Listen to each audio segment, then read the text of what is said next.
Selamat hari Minggu dan salam sehat saudaraku yang terkasih.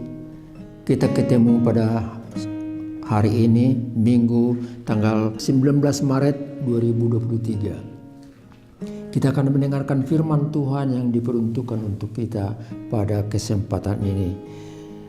Tertulis dalam kitab Injil Yohanes pasal 9 ayat 35 sampai 41. Demikian firman Tuhan, saya bacakan untuk kita semua. Yesus mendengar bahwa ia telah diusir keluar oleh mereka. Kemudian ia bertemu dengan dia dan berkata, "Percayakah engkau kepada Anak Manusia?" Jawabnya, "Siapakah dia Tuhan, supaya aku percaya kepadanya?" Kata Yesus kepadanya, "Engkau bukan saja melihat dia, tapi dia yang sedang berkata-kata dengan engkau, dialah itu." Katanya, "Aku percaya Tuhan." Lalu ia sujud menyembahnya. Dan kata Yesus, "Aku datang ke dalam dunia untuk menghakimi, supaya barang siapa yang tidak melihat dapat melihat, dan supaya barang siapa yang dapat melihat menjadi buta." Kata-kata itu didengar oleh beberapa orang Farisi yang berada di situ, dan mereka berkata kepadanya, "Apakah itu berarti bahwa kami juga buta?" Jawab Yesus kepada mereka, "Sekiranya kamu buta, kamu tidak berdosa. Tetapi karena kamu berkata, kami melihat, maka tetaplah dosamu." Sampai di situ peruntukan firman untuk kita, saudara yang terkasih.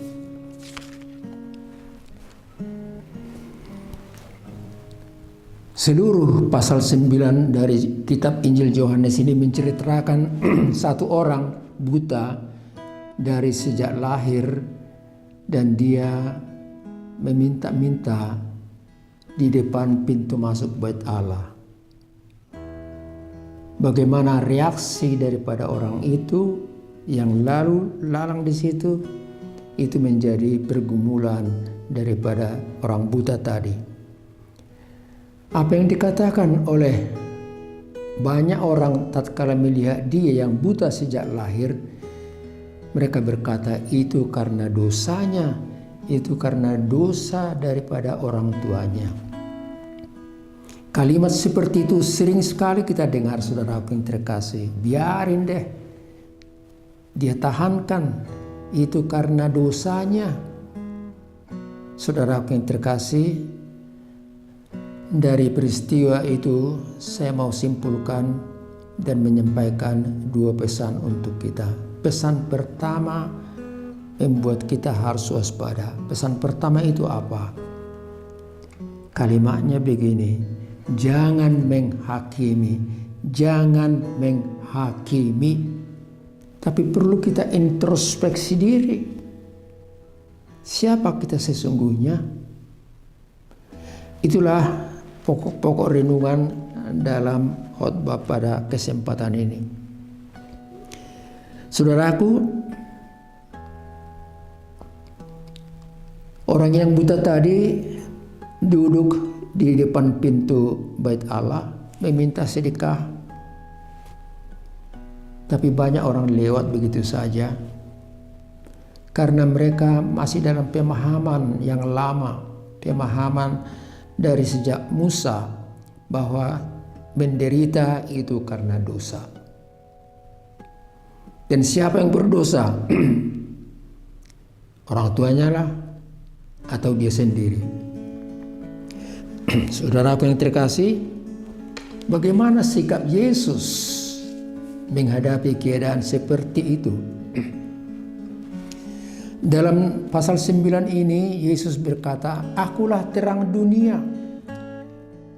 Aku mau menerangi pikiran, hati, kesimpulan pemikiran dari manusia. Akulah terang dunia."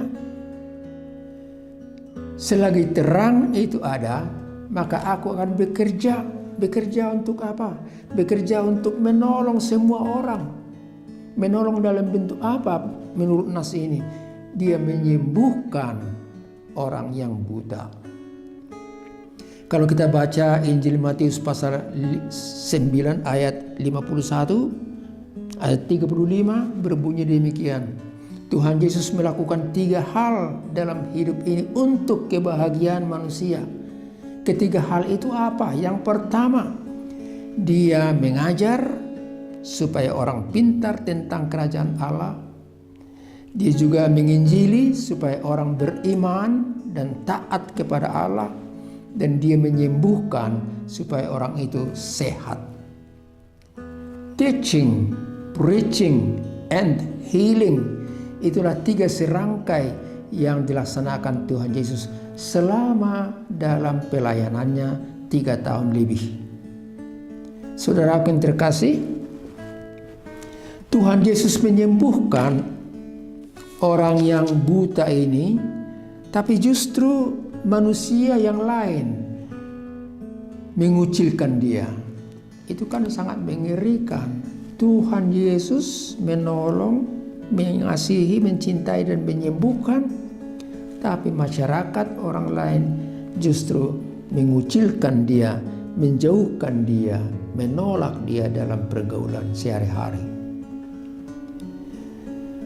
Kalau manusia kaku, saudara yang terkasih, masih tetap beranjak, susah beranjak, dan tetap memegang ajaran yang lama, maka orang itu tinggal dalam tradisi, melihat penderitaan karena dosa.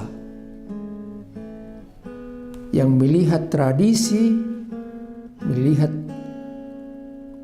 pola pikir yang lama, itu membuat orang menyingkir dan menyimpulkan bahwa seseorang itu berdosa.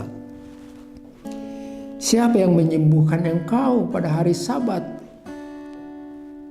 Itu nanti pertanyaan yang muncul. Karena Tuhan Yesus meludahi tanah dengan ludahnya dan mengoleskannya ke kelopak mata daripada si buta tadi. Dan dia berkata, pergilah ke Siloam, basuhlah mukamu. Engkau sudah melihat. Dan dia pergi membasuh mukanya, dan benar matanya sudah terbuka, dia sudah dapat melihat. Sukacita bagi dia sendiri, lepas dari beban, dari belenggu yang selama ini. Tetapi apa yang ada? Reaksi daripada orang lain, termasuk pemimpin agama pada waktu itu, Farisi dikatakan di sini, ialah justru heran dan ragu-ragu. Siapakah yang menyembuhkan engkau? Demikian mereka berkata. Dan si orang buta ini, ya dia yang menyuruh saya ke Siloam. Saya sudah tanah dioleskan ke kelopak mataku. Ya siapakah dia? Orang yang buta tadi takut. Kemudian ditanyakan kepada orang tuanya, siapakah yang menyembuhkan anak ini? Oh, saya nggak tahu, tanyalah dia. Mungkin ada Mesias, mungkin ada Nabi yang menyembuhkan dia. Saudaraku yang terkasih, sukacita daripada orang yang jeli matanya tadi, terbuka matanya tadi, tidak menjadi sukacita bagi orang lain, termasuk pemimpin kerohanian di situ. Mereka justru bertanya dan marah karena mereka tetap beranggapan mata yang buta adalah akibat dari dosa.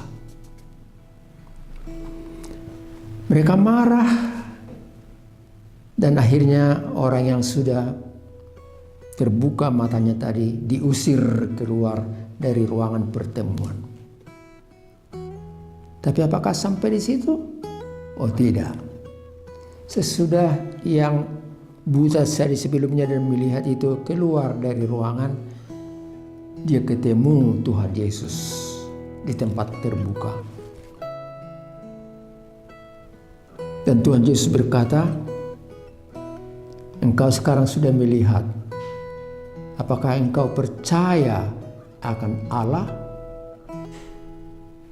Dan si orang yang dicelikkan matanya itu berkata, "Aku percaya."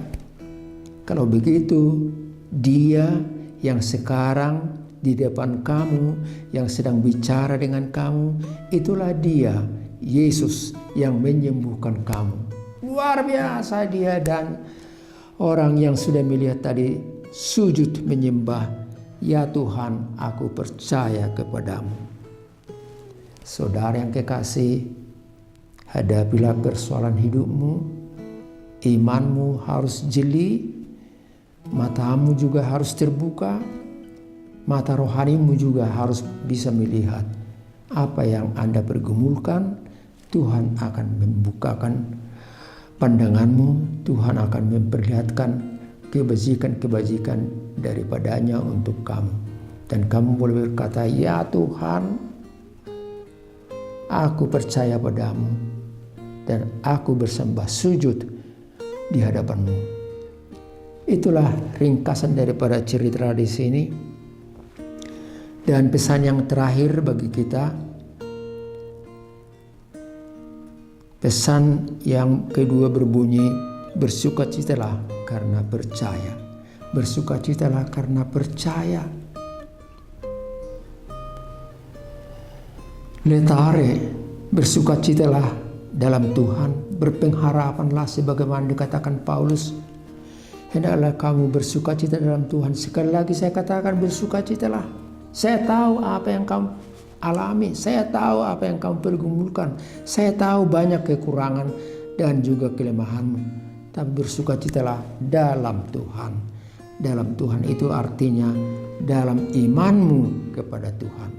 Dan itulah menjadi masukan bagi kita dalam menapaki perjalanan hidup ini.